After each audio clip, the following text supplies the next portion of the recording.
Welcome to Politics Done Right. I am your host, Egberto Willies. This is a progressive program that will take the mystery out of politics. This is the program that will encourage you to make sure government becomes we the people. Whether you are liberal, progressive, conservative, or otherwise, you get to air your point of view. We are an independent media outlet that, unlike mainstream media beholden to corporations, we only owe allegiance to you. Remember, you can also send me a tweet at EGBERTOWILLIES. That is at Egberto Willies. Let us engage.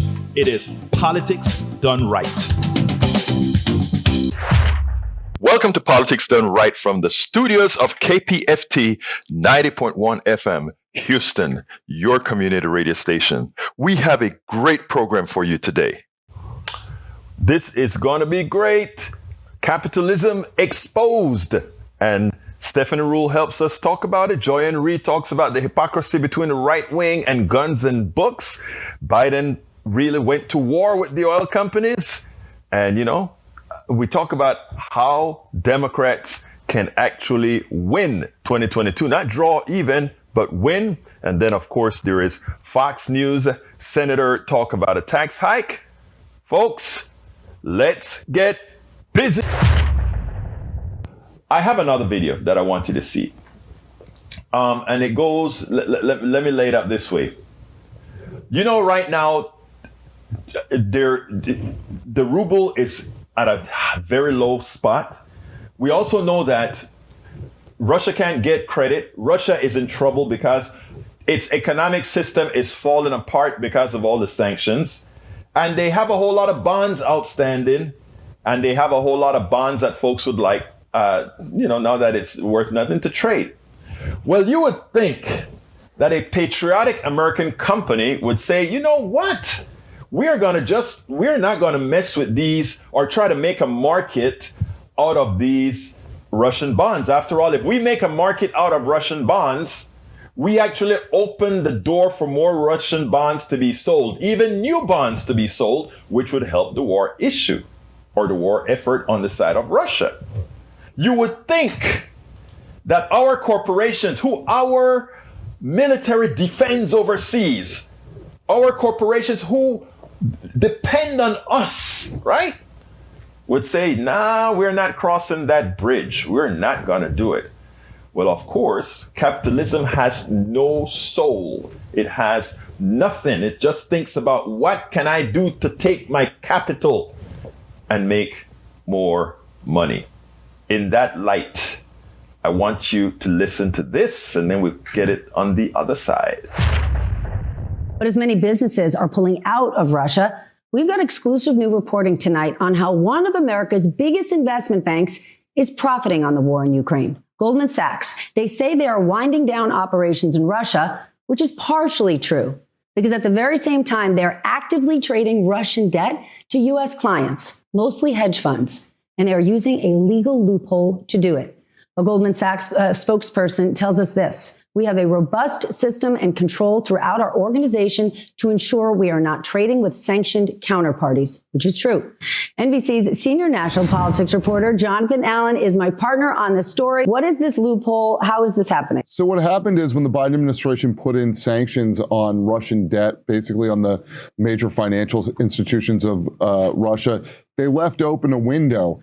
And Goldman Sachs has driven a truck through it. And basically what that window is that U.S. institutions are banned from trading Russian debt with those Russian banks that have been sanctioned, but not banned from what's called secondary trade. So if that debt was already issued to somebody else and they want to sell it to a U.S. buyer, a U.S. debt holder of Russia to a U.S. buyer, Goldman Sachs is acting as a brokerage, and the government, the Biden administration, has left that loophole open with the basic idea that companies here in this country, institutions in this country that hold Russian debt ought to be able to get rid of it.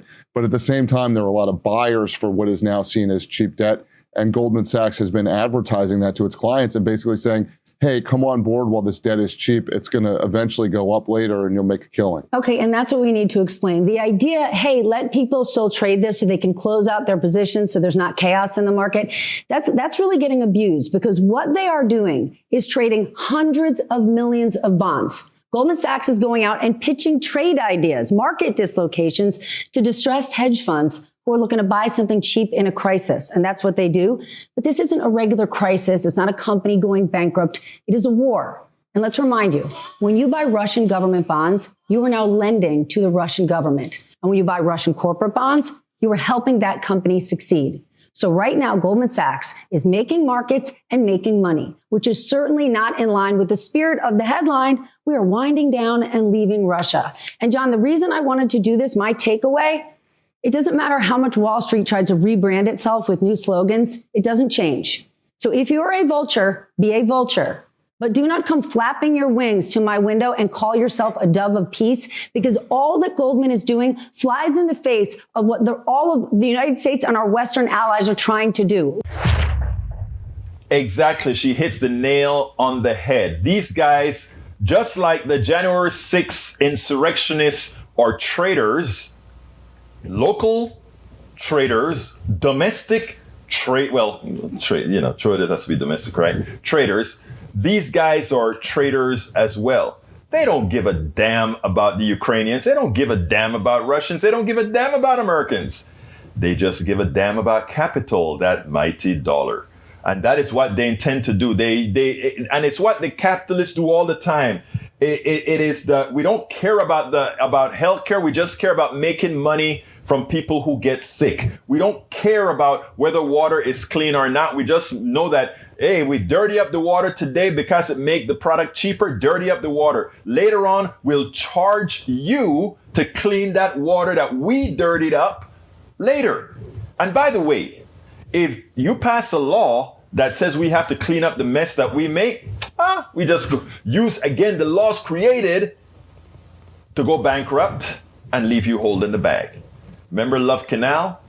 We can talk over and over and over again about the system until we clean this system up. And you got the power to do it. We will continue to see these things over and over again. You guys look at these guys in a suit and a tie. I don't have a tie on. I'm a little bit more modern than that, but a suit and a tie and everything is great. You think these guys have some sort of respectability. These guys are worse than the petty thief that goes into a 7-Eleven and grabs a pack of cigarette and run, or grab a Coke and run. They are worse than them because they're evil. The things that they do affect millions. And somehow we in our society somehow want to respect these, what did she call them? Vultures. It is time for us to see through the uncolored glasses of what these guys actually represent. I want you to listen to Joyanne Reed here. Let's talk about something that matters to all of us, especially those of us who are blessed to be parents, our children. In recent years, we've spent a lot of time listening to outraged conservative parents screaming about what masks are doing to their kids. We've heard them complain that Michelle Obama's biography should be banned because it promotes reverse racism, or demanding that Mouse, a book about the Holocaust, or books about LGBTQ kids be banned because they make them uncomfortable. We've all seen the videos of ragey right-wing parents at school board meetings. No mask mandates. My children will not come to school on Monday with a mask on. All right? That's not happening. And I will bring every single gun loaded and ready. To many kids, this content is shocking. It's confusing, and it's even disgusting to them. And honestly, I feel like it should be to you too. We're desperately trying to defend our kids from ideologies that seek to divide them rather than unify them. That's why we're fighting CRT and equity practices. Of course, these supposed grassroots efforts, in scare quotes, aren't really grassroots. I mean, they never are. As we've mentioned before on this show, they are driven by Republican strategists, activists, and think tanks, national Republicans devoid of actual ideas, who are looking to get out the Republican vote by feigning deep, deep concern about the kids.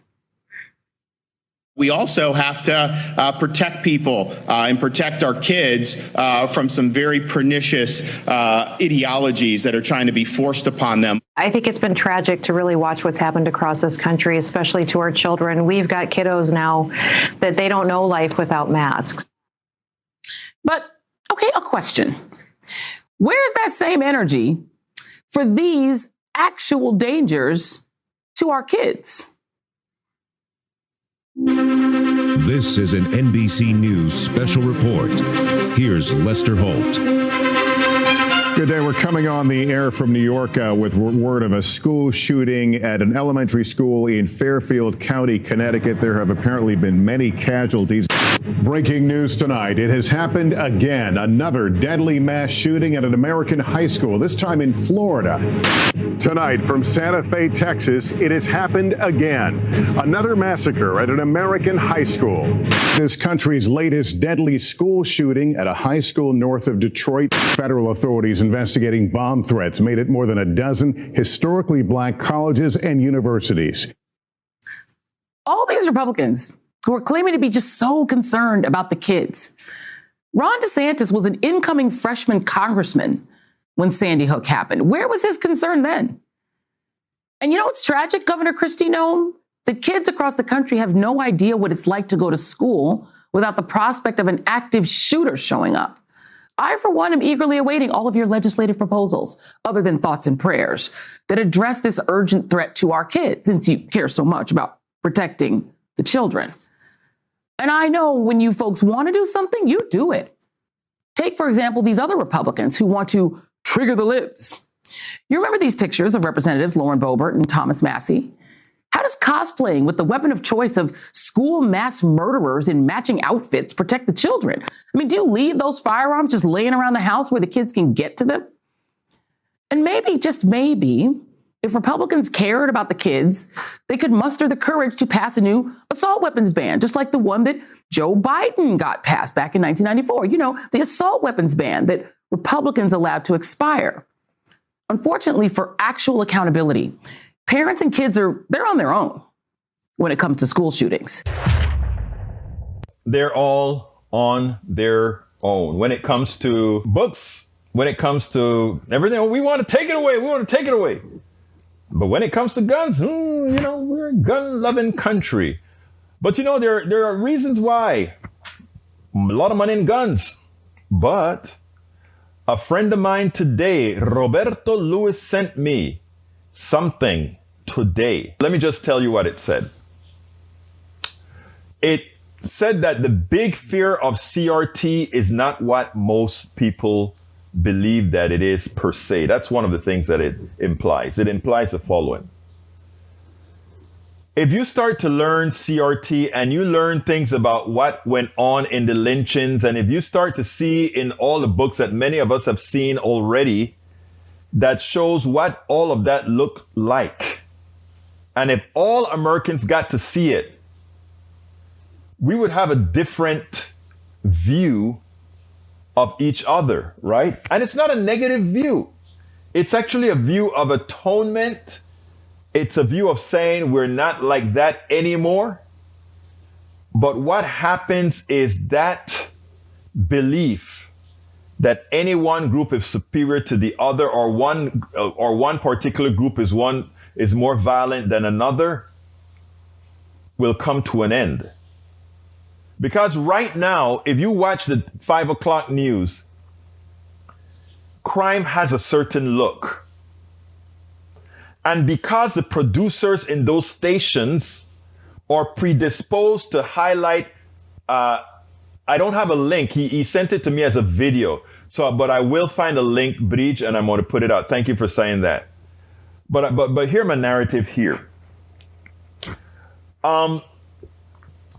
If you look at the news, crime has a certain look. And it makes people predisposed to believe that crime is somehow more prevalent in one place than the other, or it has always been this way, etc., etc. And what this video kind of put together in good form is that if you see what violence here in America looked like during lynching, lynching was not an isolated thing.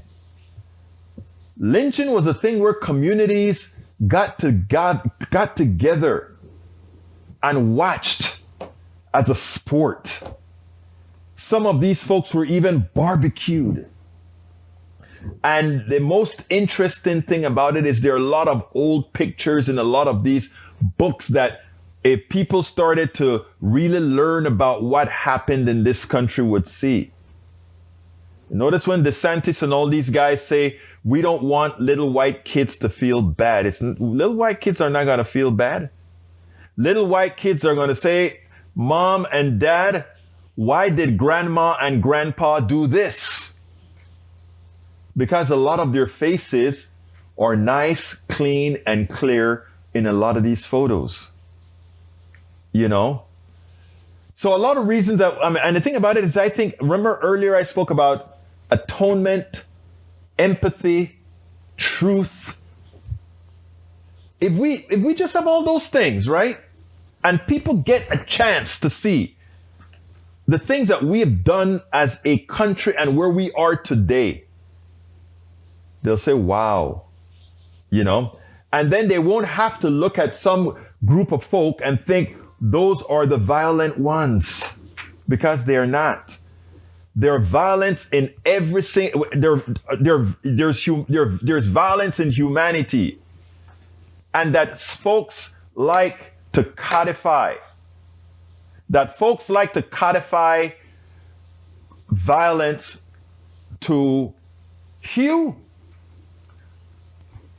is yet something else done by a plutocracy wanting to control us all. Divide and conquer. But when people see that all people suffer from that same disease, we're able to be led by psychopaths. We too often allow psychopaths to pull us down the wrong road. When we learn that, then it will make everyone realize that we're all the same. We all have the propensity to do good, and we always can do wrong, being led by psychopaths. We're going to play up the most important portion of Biden's speech. And then I want to read the pertinent blog that I wrote for that speech. Because until we understand a few concepts, it's going to really turn out that that Biden term about capitalist, I'm a capitalist, will hold no water. So today I'm laying out a two-part plan, not only to ease the pain that families are feeling right now, but to end this era of dependence and uncertainty, and to lay a new foundation for true and lasting American energy independence. Parenthetically, just imagine if in fact Europe didn't have to count on Russian oil. If they were energy independent, it would change the nature of so much. The problem we're facing with gas prices has two roots. First, the pandemic. When COVID struck, demand for oil plummeted, so production slowed down worldwide. Because of the strength and the speed of our recovery, demand for oil shot back up much faster than the supply. That's why the cost of gas began to rise last year. The second root is Vladimir Putin. The start of this year, gas was about $3.30 a gallon. Today, it's about averaging $4.20, $4.22. It's higher in many states. Nearly $1 more in less than 3 months. The reason for that is because of Putin's war.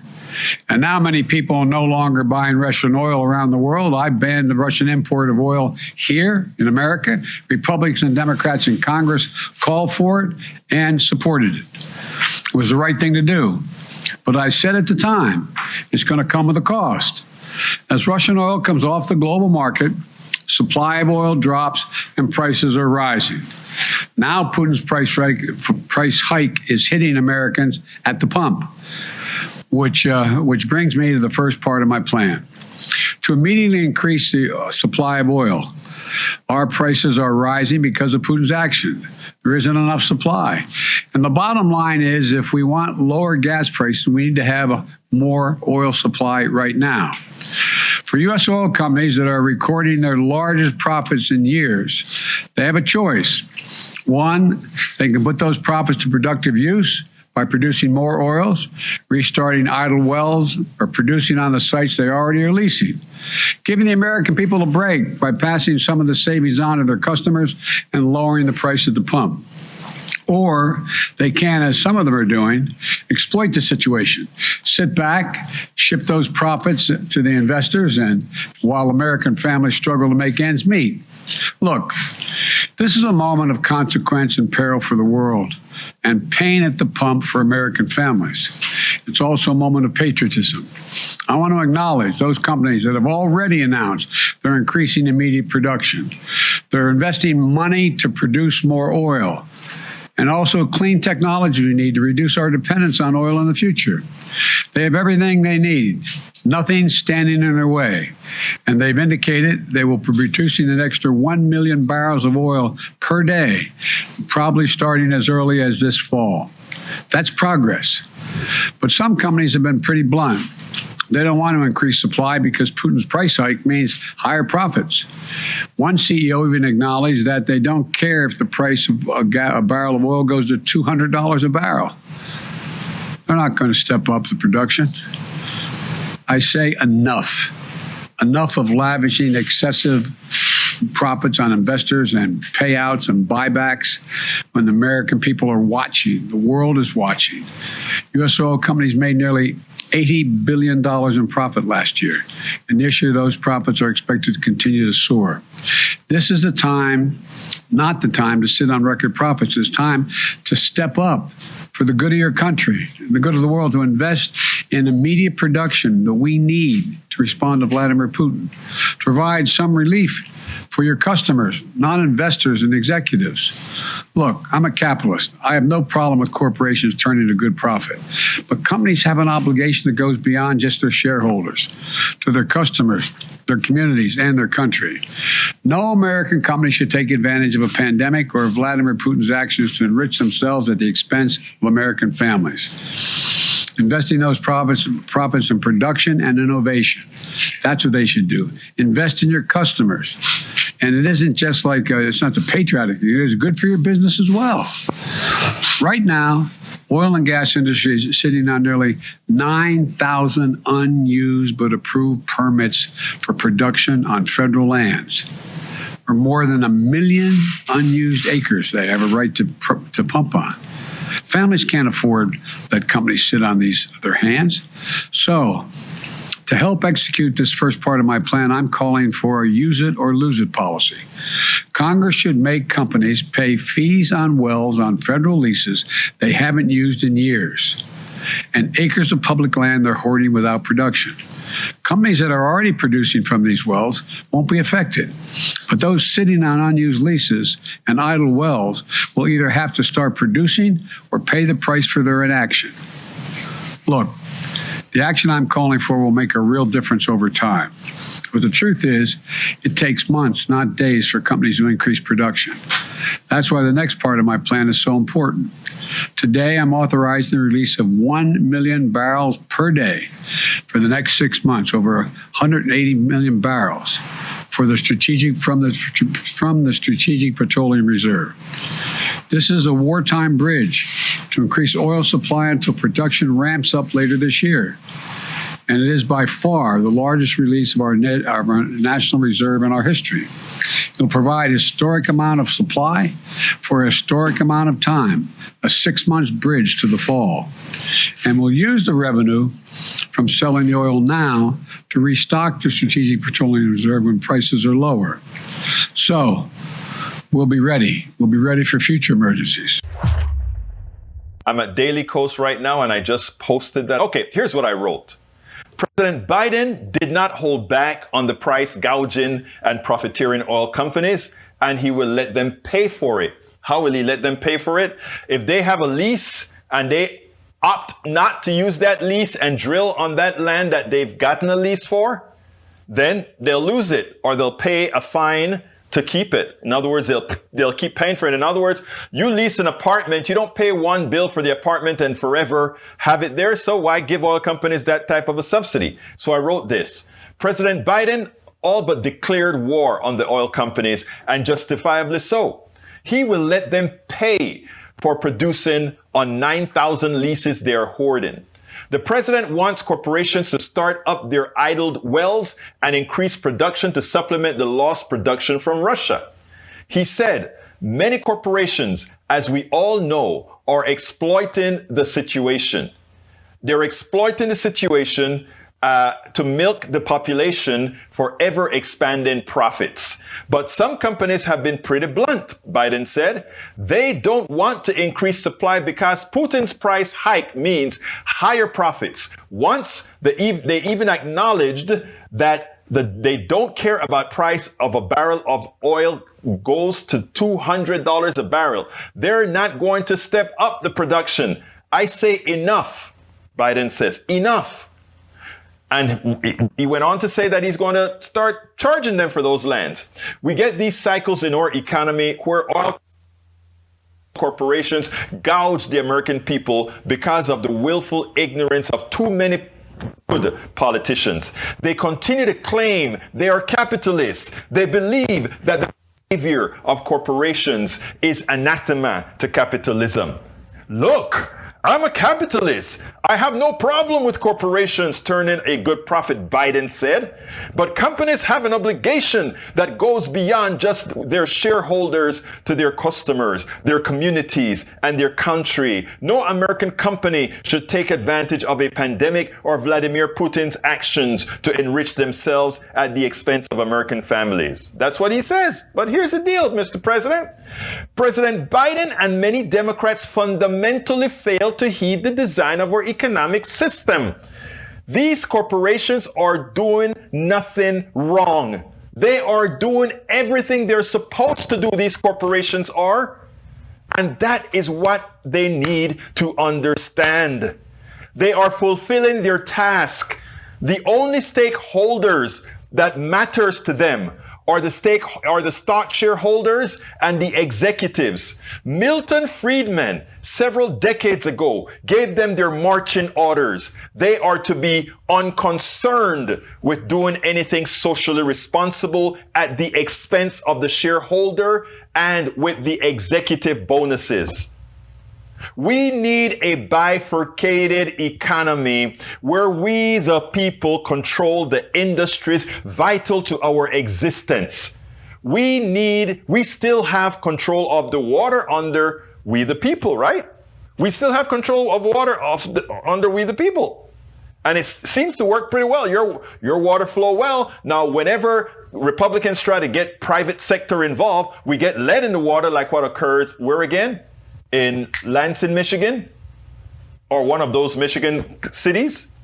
In other words, no profits on what is essential. After all, a farmer nurtures food. An oil baron is simply picking up a fossil. Before anyone starts shouting communism, it is not. It is democracy. What we have now is modified fascism.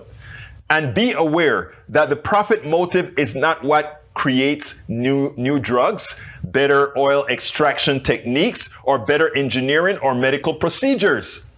Public universities are where most of the societal intellect comes from most of the time. Many corporations are but parasites that gravitate to an idea only after it seems viable. That is why corporations buy up companies. They buy something that is already done. And guess what?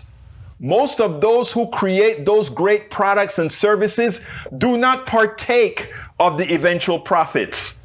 The parasites, the corporate class, keeps most of it. If we can just put that into people's heads and let them understand that is what happened, and all that indoctrination that you got from your inception, they've gone into the schools and they've paid to screw with your mind. And everybody's mind. I saw somebody in there, Eric got mad because I said, Venezuela is sitting down on an ocean of oil larger than any other country. And Iran has a whole bunch of oil. And I'm saying those guys should have their oil on the market. And he said, you're the guy who talks about human values and humanity. Yes, I do. Do you think America is, in the aggregate, is so much more humane than Venezuela? Look, I am not defending any country at all. They all have their good and their bad. But the rest of the world looks at America. We are the bastions of democracy and we gave you Trump. We are the bastions of humanity and we gave you George Floyd and many others. And we are the bastion of systemic racism. So please don't tell me about humanity until you ask all humans in America if they feel like humanity reigns in America. Let's be clear here. So I don't judge countries by what America tells me to judge countries by. Cuba is bad. Venezuela is bad. Iran is bad. I've been to Cuba. I have Cuban friends. I have relatives in Cuba. Okay, all of us in the Caribbean do.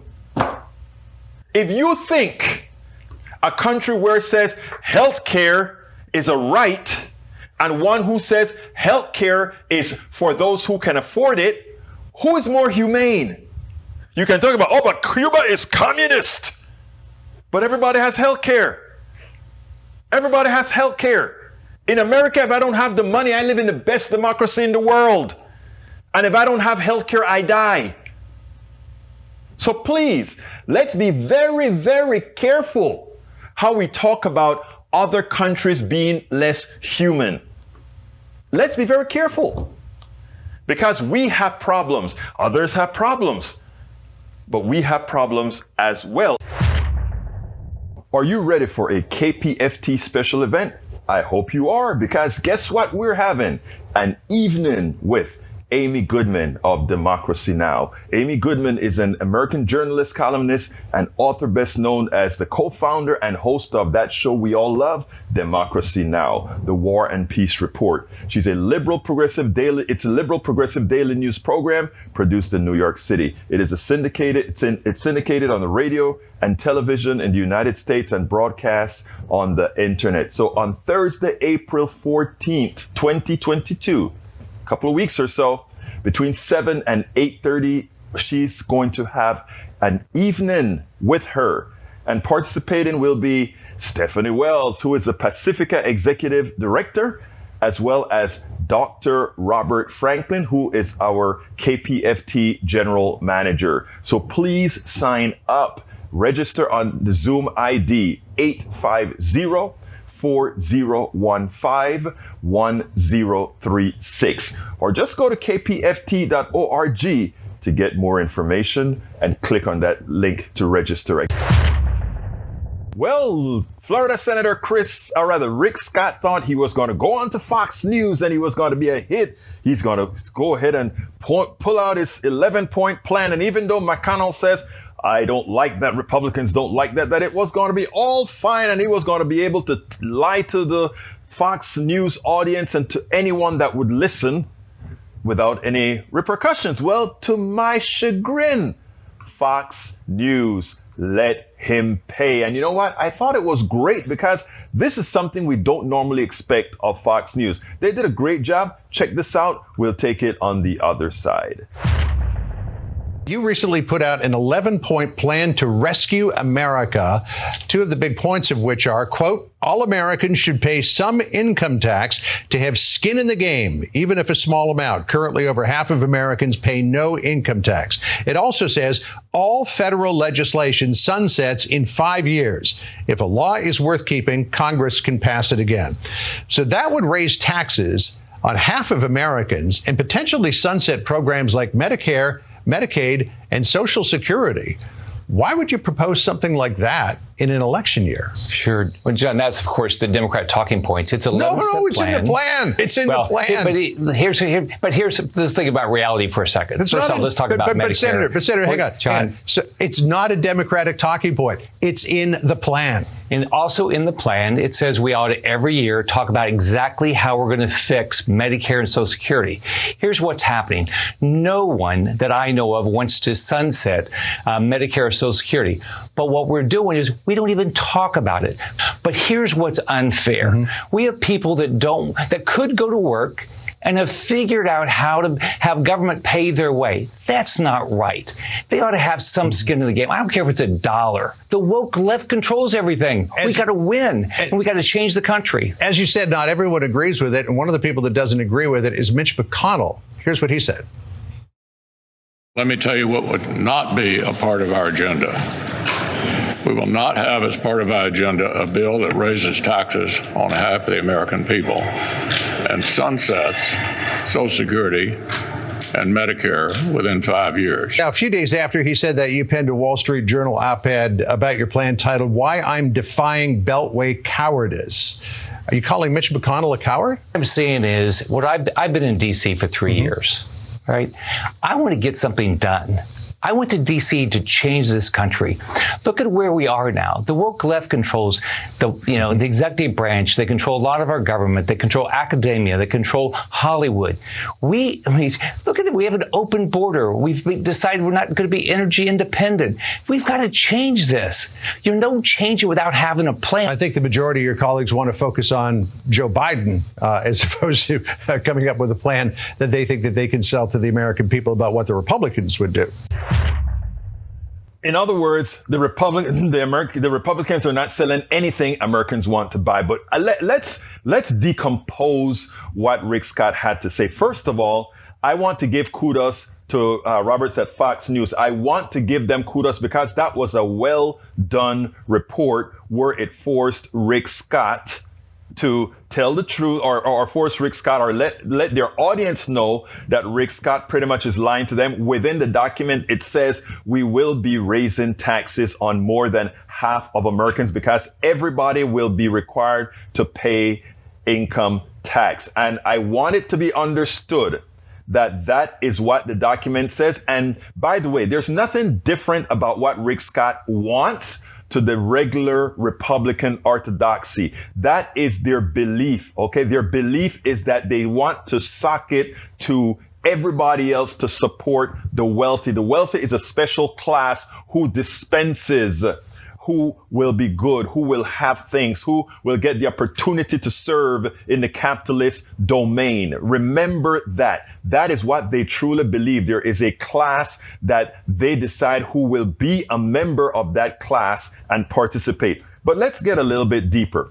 The idea that somehow these people that don't take income taxes or don't pay income taxes are freeloaders is ridiculous. They buy gasoline, they buy things, and every time they spend their money on something, they pay taxes. They pay rent. Every time they pay rent, indirectly they pay property taxes. Listen, people who don't pay income taxes are not freeloaders. They just don't make enough. And if you really wanted to stop that, instead of saying we're going to ask those people that are making menial wages to definitely have to pay even $1 in federal income taxes, what you should be saying is we need to force those corporations who are making record profits, who we are supporting with our military, who we're supporting with tax abatements, who we're supporting with all these great values. We should force them to pay them more so that we, the people in the aggregate, is not responsible for subsidizing corporate America's profits. Because right now, in just about every part of our society, big business, I'm not talking about regular free enterprise companies, your local grocery store, your local pizza shop, your local restaurants, we Americans are subsidizing big corporations, from oil companies to pharmaceutical companies to material companies. We, the American people, are not only buying their products, but we are subsidizing the wealthy by ensuring the profits that they make is maximized for them. If you follow Politics Done Right, we cover a whole lot of that. So that is important for you to note that these people are not freeloaders at all. It is also important to note when that 5-year sunset is very important. It's probably more consequential than having the poorest person pay $1. Let me explain. Right now, we believe in Social Security. Right now, we believe in these social programs that help most Americans. Okay? But what you do when you put these things under what's called sunset is you are saying, we reevaluate if we want this program every 5 years. I want you to picture this. Picture that you have a block of senators who are idealistic, who don't like Social Security, and picture another group who are leaving office and they really don't care about being reelected. They've made enough money. They no longer have to worry about being on the dole of corporations who need them in the Senate. So they're gone. The fact that you can have a sunset on these particular heavy-duty social programs that are all needed means that at some time, maybe not the next 5 years, but could be, they can say, we don't like Social Security anymore. We're going to sunset it. It's dead. And we're going to replace it with something else that is a lot cheaper, which means that the multi-billionaires can get more, pay less taxes, etc., and leave the people struggling. Nobody ever cares about them struggling. Let's give a classic example about no one cares about people who are struggling. The pandemic, the effects of the pandemic is not over yet. We had the rescue bill that allowed parents to have an extra bit of money for their kids. All right. Well, they can't pass Build Back Better, so that just drops off the radar. Nobody says, how do we help these people that were getting help for a year? How do we help them? How do we make them whole? How do we allow them to get back out of poverty? We took them out of poverty and we threw them right back in. So you don't say, well, we won't. When he says, we won't sunset Social Security, you can't believe it. They just sunset something similar to that when they decided not to re-up a part of the extension of the rescue bill, which would have been Build Back Better to institute good policies. And even a blue dog Democrat said, the reason I'm not supporting the bill is because these people are going to go ahead and drink it off or go hunting. My God, what do you think? How close are you to the average American citizen to really just think that everybody wants to freeload? Most people have pride. Most people want to work. They just want to work for something that they've earned. They don't want to do what capitalists normally do. Pay the least amount of money to the employees, pay the least amount of money. Oh, when they increase to $15 or $19, oh, they think they're doing you a favor, but they're getting billion-dollar bonuses. Come on, people. We have a failed economic system that masquerades because we have beautiful buildings and beautiful streets that you can't use. They have beautiful infrastructure in certain places, but you go into the hood and no money ever gets there to fix the potholes. Come on, folks. And many a times, those are the people protecting, defending, supporting those who most screw them. My question to you. Right now, the generic poll says 46% Republican, 44% Democrats. That's what it's saying. And given that the Republicans have a built-in advantage, you really need something like a 53 to 47 for there to be a break even, right? Well, so far, if things continue this way, if Democrats fail to warn Americans about what's coming, meaning I'm not talking about losing. I'm not talking about losing, but supporting candidates who will ultimately screw you. If they don't find a way to articulate that, if they continue their timidity, if they continue not to go for the jugular and call these people, the politicians that is, the evil that they are, the immoral fiends that they are, if they don't get active and point it out and prove it. Rick Scott, it shouldn't have been Fox News that articulated the 11 points over and over again. We should be talking about the Republican 11 points all over TV. We should be talking about the Republican 11 points. And when they say Mitch McConnell said it won't pass, I said, no, this has always been Republican policy, and itemize that they do make things sunset. Remember, absent McCain, the Affordable Care Act would have been sunsetted. Think about that. And all those that are dependent on it. So don't say that, oh, they won't do that. They were one vote away from doing just that. America. I know a lot of folks just vote on idealistic things, but I know people. I talk to people on the individual basis. If you talk to them trustworthy in a trustworthy manner, and not just fact-based, but where touches them, you can make a difference. And there won't be any landslide of electing people that will screw your fellow Americans. So let's get busy and tell the right story, tell the truthful story, tell the moral story, and do it in a form that's not condescending, but how it helps each other. Let's get busy. The other video that I want to show you guys is the one where Matthew Dowd says something that I completely agree with, in which or what Democrats need to do to win 2022. And we saw it at the Supreme Court confirmation hearings, Republicans trying to paint Judge Jackson and the Democrats by extension as soft on crime, one of their biggest talking points right ahead of the midterms. So how do Democrats combat this messaging? Do you think it's going to be effective for Republicans?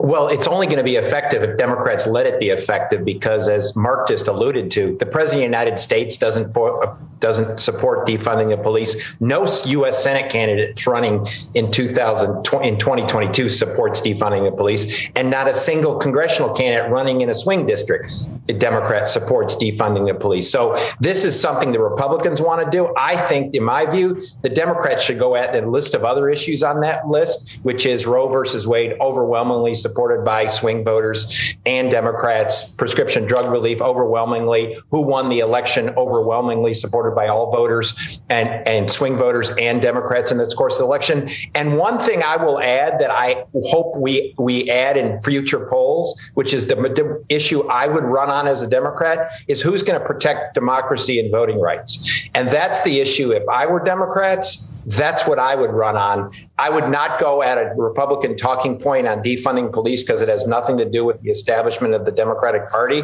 I would go at the big issues that they have an advantage on. Agreed 100%. Here's what I really don't understand. If you take a look at what's been happening, right?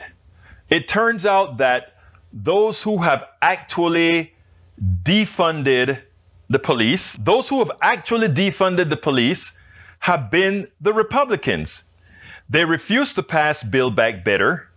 They put cuts in the rescue plan. You go ahead and follow item after item after item. The people who have cut the budgets of police throughout this country by not supporting the policies that Democrats have been putting out there, the ones cutting the police are Republicans. And instead, we have Democrats fighting the word. The reason why the crime rate is up is because you're talking about defund the police. Why is it that we immediately didn't make an ad that said the people who are defunding the police are Republicans because they won't pass the funds that we've passed to give to law enforcement? It's not all that difficult, right, to do something like that. In other words, don't fight on their turf, fight on your turf. In other words, fight on your strengths, just like Matthew Dowd said. And Matthew Dowd wants us to go cultural. I'm not exactly sure about fully going cultural and saying, oh, we're going to go ahead and start talking about abortion and all those things, because I don't know how successful that particular thing would be, how do we win in 2022? So there are several things that I want us to consider. Number one, let's not fight on their turf. In other words, don't let them dictate the policy. Don't let them dictate what we are going to talk about. We are not going to allow that. We are going to dictate the direction of the issues. So here is the deal.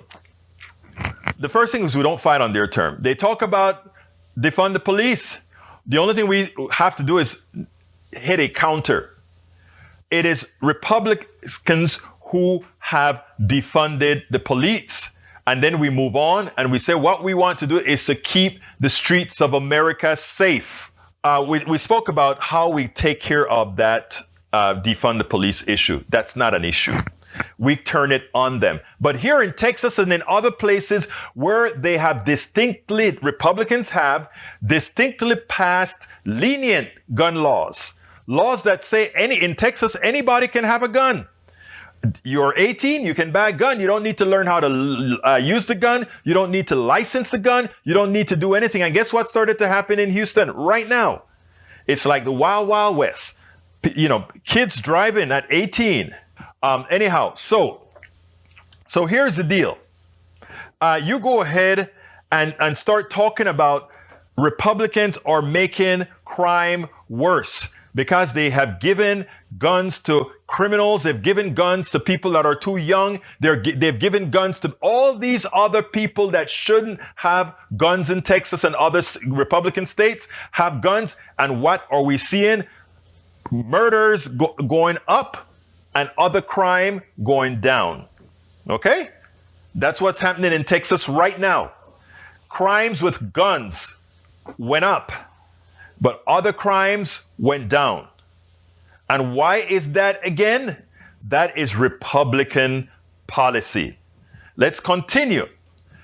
Remember, right after the pandemic, when we had the rescue plan, remember that every child got, the parent of every child under $200,000 or something like that, they got $300 for every kid. Was that a giveaway? Was that welfare? No, you know what that was? That was payment for what the plutocracy has screwed the average American person for the last 40 years since Reaganomics came into effect. All we're doing is evening things back up with something known as what again? Basic income. It's just basic income. It is saying that we have a society that doesn't know how to, goes ahead and give most of the money to the rich. And what we're doing is bringing some back. That's all. It's not a giveaway. It's not welfare. It is deserved. Okay? So all we have to remind them as well is, remember that $300? Democrats gave you that. Not one Republican voted for that. And you know what happened back in last time? They promised that Build Back Better was going to be passed, but we had just about every single Republican said no, and 2 conservative Democrats said no, and therefore no Build Back Better. We need more progressives in Congress, not less. We need to elect people that are going to serve you, not less. I mean, I just cannot understand. And I'm sitting down here. I'm a political activist for decades. I just cannot understand how Democrats believe this is a year that they should lose other than history.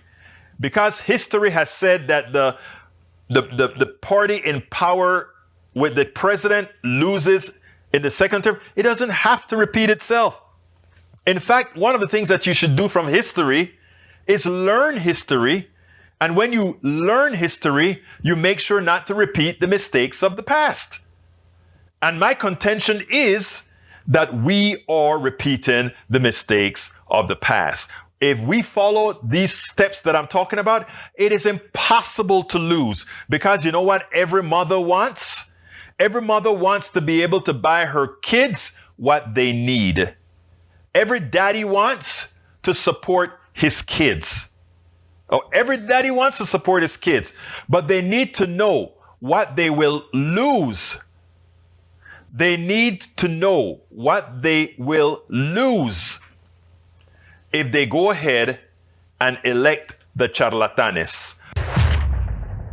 You can listen and or watch Politics Done Right Mondays through Fridays on Facebook Live at facebook.com/politicsdoneright or on YouTube Live at politicsdoneright.com/YouTube. Please do not forget to follow me on Twitter for updates. My Twitter handle is @Egberto Willies, @EGBERTOWILLIES.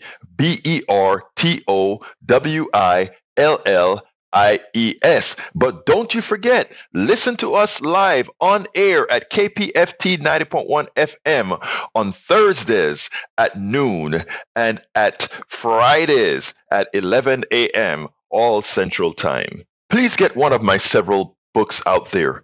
As I see it, Class Warfare, the only resort to right-wing doom, for a contribution of $120. It's worth it. How to talk to your right-wing relatives, friends, and neighbors for a contribution of $120. How to make America utopia, take away the economy from those who rigged it, for a pledge of $120. Get any 2 of those books for $200, any 3 of those books for $250. The contributions for my books go directly to support our station, KPFT 90.1 FM. Alternatively, folks, please get your basic KPFT only membership for $40, a Pacifica only membership for $25, or choose from one of our many other gifts for your contribution. Just go to kpft.org, choose Politics Done Right for the program, and select an option either for our books or something else to support the station. It is definitely worth it. Please remember to keep your community radio station in your minds. Keep KPFT on your mind. Talk about it. Tell your friends about it. Tell them you know about this station in town, 90.1 FM Houston, that needs your support. That is there to provide that nourishment that we need. KPFT 90.1 FM Houston. Well, folks, that's it for today. You know how I'm going to end this baby. My name is Egberto Willies. This is Politics Done Right. And you know how I end this baby. I am what? Out.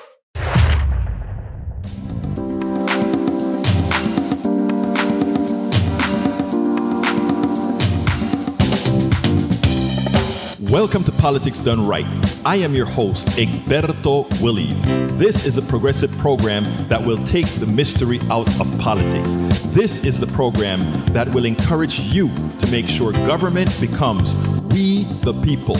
Whether you are liberal, progressive, conservative, or otherwise, you get to air your point of view.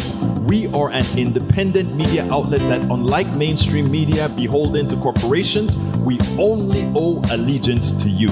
Remember, you can also send me a tweet at EGBERTOWILLIES. That is at Egberto Willies. Let us engage. It is Politics Done Right.